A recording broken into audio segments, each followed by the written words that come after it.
Weather Service in Chicago has issued a special marine warning for nearshore waters from Winthrop Harbor to Northerly Island, open waters from Winthrop Harbor to Michigan City out to Mid-Lake until 3 a.m.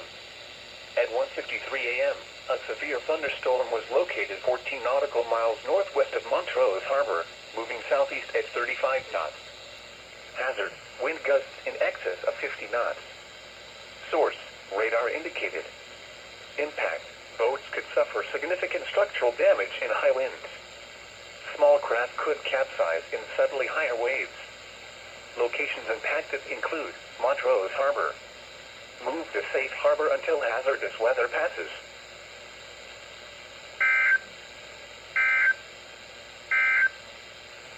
The following is a flash flood warning from the National Weather Service.